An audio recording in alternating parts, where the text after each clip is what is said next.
What's going on, y'all? This is Redhead. You're checking out KYSDC.com. Steady building.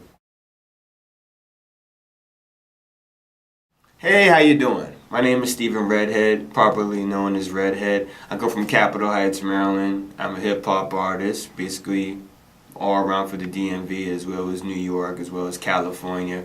My musical style is comparable to Lupe Fiasco meets Kanye and Eminem. So it has all of these features on it. So it has the comedy along with it, as well as the introspective and cinema type of production.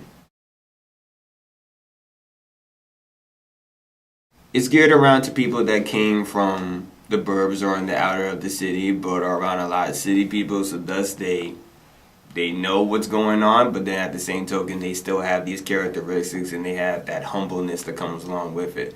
So a lot of my content is very sarcastic along those lines.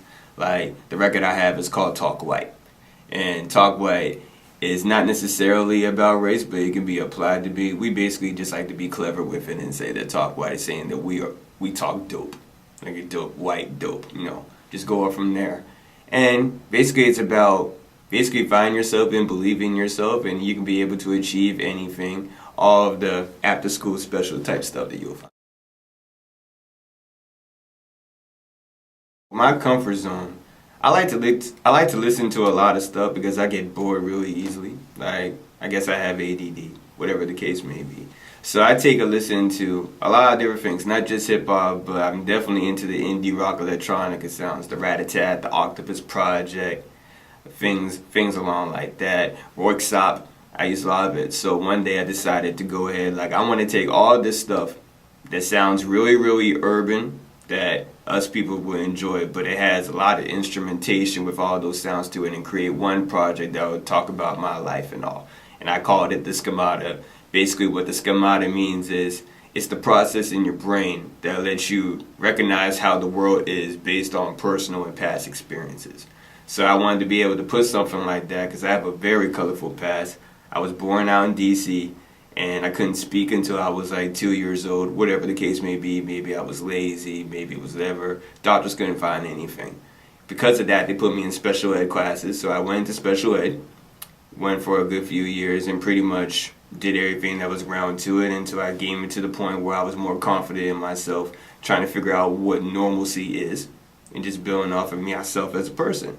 Came around, did good, went over to Howard University, graduated pretty well, met some very interesting people, and went from there to New York, where I got picked up by Andre Neal, who is the former head of A&R over at Violator. Shout out to him.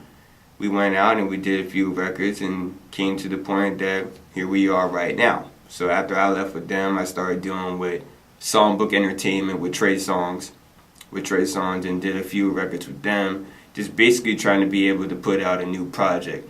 But it didn't materialize too well, but shout out to them as well. They're all my good peoples and all. And so until then, we came into this new deal. I had a different management after the Violator situation, and it didn't go too well. Like they'll tell you that they didn't really know what they were doing. They were brand new to the whole situation. They were part of a whole different spectrum of the entertainment industry, and I was just a person that they wanted to be able to work with, but they didn't know how to take it. They didn't know how to take it there. So from that point, I came over into DC and just decided, let's see what I can do on a grassroots type of level. So I went, got a camera, started producing my own videos because I learned these techniques from my courses at Howard, from my matriculation. Just came from there and started doing a whole lot of shows out in DC. I did the Washington Monument twice. I did the Capitol. Basically, I did the 930 Club, the Fillmore, pretty much all these different events, all these things going on, including booking my own shows. And most importantly, I figured that if I'm going to be able to do this, I need something that's controversial enough for people to talk about. So I chose Talk White from the Schemata Project, and a whole group of people was really fascinated along with this because, like, who is this skinny person talking about all this? Like what is he going to do? Especially with my appearance and from my whole experience, if you're a skinny dude with glasses, well, how are you going to rap? Like, what are you going to rap about, pretty much? So I just took that to my advantage and used it to be a little form of comedy to make sure that everybody be able to check it out. So we went from going from there and then did the whole thing out in New York until a person from the old management said, hey, I'm going to leave, but I want to be able to hook you up since those people didn't know what to do with you. So let's go ahead and get you over with my imprint, SFE. Shout out to them, SFE. And we'll get you the distribution through Fontana and Universal Records, and let's see what you can do on your own accord. And I felt that was perfect because, you know, with these major labels right now, they do these 360 deals where they just milk people for all their money. And in my situation, if I can get a show by myself and a video by myself, why would I need to go ahead and do all these other things? We just get lawyers and just go and sign the contracts out. So yeah, so I just cut out the middleman, became the main person, myself and Rashida Wattler, and just worked it out from there. Came out in it came out on Halloween of last year. So right now, this is like the anniversary of it. So, and that project essentially got everything that I've gotten right now to be able to sit in this table and talk with you. So I'm proud of that tape. That is my baby. I worked on it for 2 years. Nobody works on a mixtape for 2 years, but I really put in my whole heart and whole creativity towards it. Even when people didn't understand where I was going with it, but I had the vision. And it came out nicely, so I'm proud of that. And what next is right now, the second single, which is also from the Schemata project, is called Aim to Please. Basically, I did the video like a while back, but it will make its visit to Vivo. It's basically an off-kilter, the song is about an off-kilter tour of DC, but basically city life when you're coming from a suburban area, how you feel from that, how it's so drastically different. So I have that come along, and it'll be through iTunes and Amazon and Rhapsody and Pandora and everything, just like how Talk White is. Remember to get that. And after that, there will be a video that will be coming in for something extra that I won't put in through the whole system, just something for the fans that have been watching lately.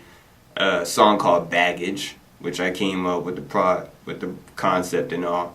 Rogue Films put it together, and it's basically a coming of age story where it has a lot of imagery, there's a lot of symbolism, there's a lot of like colors going on. There's an actor playing a little younger version of me, there is a mother, there is a father to it. It's definitely really, really cool. You can get the Schemata project tentatively on redheadpg.com, but if not, then you can just go to redheadpg.tumblr.com, which basically has everything. The entire hub of my existence is on the Tumblr for now. My Twitter is RedheadPG, YouTube is RedheadMC, Facebook RedheadPG1, everything around. All you do is just type in RedheadPG for your Google and you can find it all.